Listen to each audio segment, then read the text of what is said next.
What is up, guys? It's the Sound Alchemist, part of One Mind Syndicate, and today I'm back to talk about Warhammer 40K once again. So a few days ago, I talked about the top 5 factions that desperately need an update in Warhammer 40K. I went from the Sisters of Silence to anything involving Slaanesh and much more, so go ahead and check that one out. But today, I'm going to be talking about the top 5 factions that just need to be playable, because honestly, I feel like these factions all have a ton of lore to them, and I think having a playable race with models and rules and whatnot can greatly benefit the overall, impact of these factions. So without further ado, guys, let's go ahead and start with my number 5. This one's kind of an interesting one because technically it doesn't exist anymore, but still, maybe seeing it in some shape, way, or form in the Horus Heresy or maybe some type of board game would be interesting. That would be the Unification War Warlords / the Thunder Warriors. So if you know the history of Warhammer 40K, obviously it is shaped by the events that transpired during the Horus Heresy, but even the Horus Heresy itself and the Great Crusade is all about the effects of the Emperor making himself known during the Unification Wars and uniting Terra and making Terra a base for basically humanity to expand into the stars and become the Imperium that we know it today. Thunder Warriors are essentially prototype Space Marines. They're bigger, stronger, not as smart, and not as devastating tactically, but still, they're basically Ogryn Space Marines, and they look pretty cool, honestly. Like, I could see where the Emperor took inspiration to making his Custodes, and they're pretty brutal. Not just that, but the other armies and techno-barbarian warlords that we can see and be playable is basically a 40Kized version of Mad Max with a whole bunch of like post-apocalyptic feel to it. You've got a lot of like gears and metal and just weird shit that can really be pretty awesome. So if you're into that whole like aesthetic of like the desert and like coils and just dirty grungy stuff, I think Techno Barbarians / Thunder Warriors would be a pretty cool game to create or supplement in some way, shape, or form. Obviously the lore can't really support it since apparently the Thunder Warriors were indeed obliterated.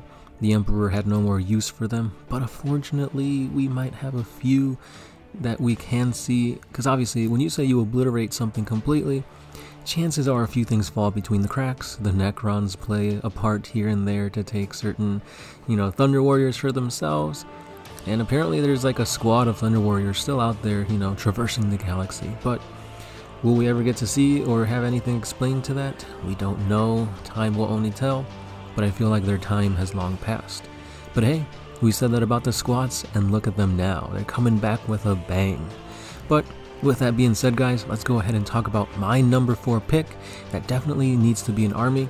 And that is also kind of falling along the same lines as the Unification Wars / Thunder Warriors, and that is the drones from the Blackstone Fortress.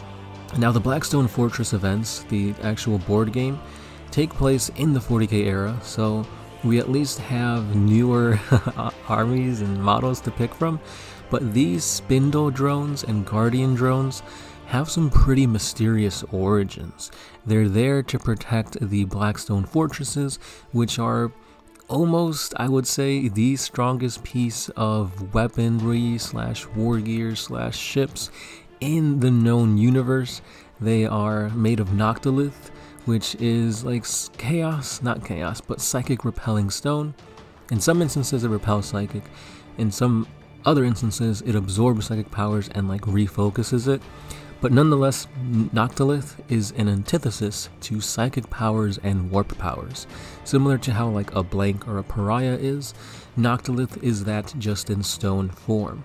So these black ships, we've seen their power, like Cadia is no more because of a black ship being crashed into the planet, thanks to Abaddon the Despoiler.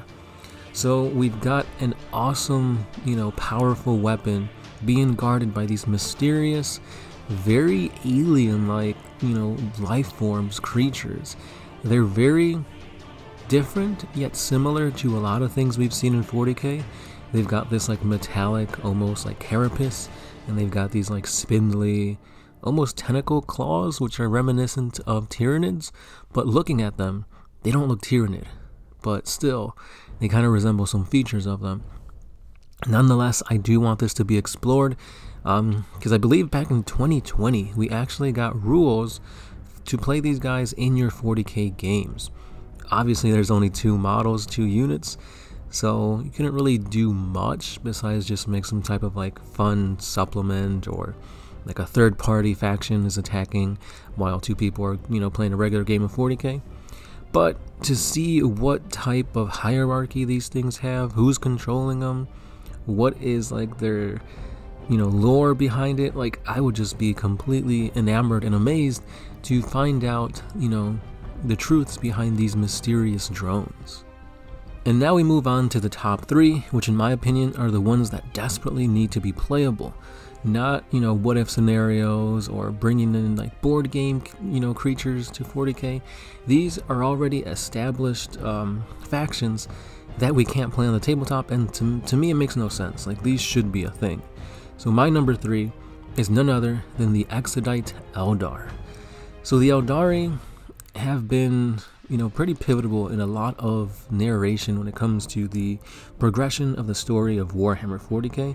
Obviously, the Inari unified both the Harlequins, the Dark Eldar, and the regular Eldar into a force capable of resurrecting a freaking Primarch, and they did do a number on Chaos. They even created their own god, or at least birthed a new god with Iniad. So you have a lot of factions already established with the Eldar. You have even sub-factions within like the Crone worlds and whatnot. The Harlequins, spoiler, they were in my top 5 factions that need an update. And I think, like, besides fleshing out the Harlequins more, the Eldar Exodites are a vastly different faction that still plays core to how the Eldar play. The Eldar are still Psykers, but these Psykers have renounced that. They are essentially renouncing technology, renouncing psychic powers, and living a more simple life by riding fucking dinosaurs. Like, that is amazing. Integrating dinosaurs with like Wraithbone technology and star cannons and shuriken pistols and whatnot, that's pretty cool. Not just that, but I'm pretty sure there'll be certain like sub-factions that still do retain the use of their psychic abilities, because honestly, when you used to be, the rulers of the universe due to your psychic prowess, why get rid of that? Well, because it created Slanesh, but besides that, I'm sure there'll be some Eldar that still can fire doom bolts from on top of a T-Rex. That, oh man, that just looks awesome. We could easily make something look amazing on the tabletop, as we can see, giant lizards, aka dinosaurs, in the Seraphon Age of Sigmar models. So GW can easily pull from that for their inspiration to make models in a faction for the Eldar Exodites. These next 2, I want them really, really bad to be playable, so I'll say it's a tie. I mean, you guys can decide who's number 2 and number 1, but for me, I really, really need, and I think it's going to be probably the most plausible out of all of these to be playable, and that is the Legion of the Damned. First of all, they're a Space Marine chapter. You know how much GW loves their Space Marines, and to have Legion of the Damned be this grim, dark, bony flames aesthetic, almost warp demons of the Emperor type guys would be really amazing. There has been a ton of beautiful, amazing artwork for the Legion of the Damned, as you can see here, and just looking at this art makes me want to play and collect an army of these guys. They tend, lore-wise, they tend to appear in multiple places at once in the Imperium, wherever they are needed to turn back the tides against the Heretic, the Witch, the Xenos, anything like that. So it'd be very interesting to see how they can play out on the tabletop. Maybe they can deep strike each turn, maybe they have some type of ability where if a unit falls, it could come back, similar to how the Necron Resurrection is. Reanimation protocols. There's a lot that GW can do with these, and it's not that hard to do. Just a few tweaks on their armor to make it look more aesthetically closer to the Legion of the Damned would be enough. we've already seen skull helmets with like the Reavers of the Primaris Marines, so it's not like GW is making something from scratch. The elements are there, they just have to make it. Clearly I've seen a lot of people kind of homebrew and customize and convert their armies to make it look similar to the Legion of the Damned, but I mean, come on, by this point GW needs to invest into this faction because there's a lot of mystery behind them, and maybe it'll unveil and uncover further plot lines to progress the story. Maybe it has something to do with the Emperor being in this like half-dead state. Like, honestly, there's a lot to it lore-wise that could really bring a lot of people into it to try to read and find out what exactly is going on here. But honestly, like, I just love the look. I really want to play this. But let me know your thoughts on this, guys. And then we come to the other tide, the Fallen Sisters of Battle. Throughout the lore, the Ecclesiarchy has made it very pertinent that the Sisters of Battle are so devout they cannot fall to chaos. Clearly this is just propaganda, because time and time again you hear, you know, rumors and whatnot, and of course you have probably the most infamous sister that fell to chaos, Miriel Sabatiel. I believe that's how you pronounce it. So, you know, just like the Grey Knights are considered to be incorruptible, maybe that's not the case, because you do have the Silver Knight of Slaanesh, who is rumored to be a Grey Knight.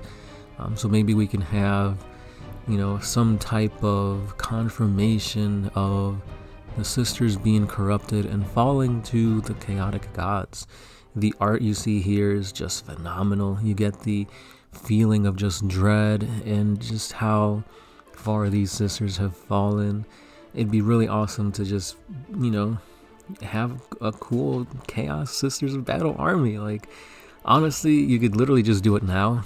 Just replace Chaos Space Marines with Sisters of Battle and convert them to have like spiky bits and like nurgly parts and stuff like that. So I don't see it being too difficult to convert, but I know the scale between a Space Marine and a Sister of Battle is hard, so maybe they would look a little wonky if you're trying to use certain parts from certain kits. But I think this is another faction that clearly you guys have really enjoyed, because I did make a few posts both on Facebook, the actual YouTube community page, and over on Twitter, and you guys seem to really enjoy this aesthetic, this look for Fallen Sisters of Battle. And that's all I got for today, guys. Let me know your top 3 factions that you wish could be playable. Clearly for me, Exodites are number 3, then I'm gonna say it, then Legion of the Damned, and my number 1 would be these Fallen Sisters. Because honestly, when it comes to Chaos, I feel like they could convert pretty much anything. So why hasn't there been a Dark Mechanicus, you know, Dark Sisters of Battle? Make it happen, GW. Chaos, everything. But with that being said, guys, again, let me know your thoughts down below. Let me know which faction you guys want. Have you converted one of these factions already to be playable on the tabletop? Because I really want to see that. So if you have pictures and whatnot, send them on over to our Facebook page. I'd really love to see that. But yeah, that's all I got for today, guys. Thank you for listening. Thank you for watching. And as always, I have been the Sound Alchemist, part of One Mind Syndicate, and I'll see you in the next one. Peace.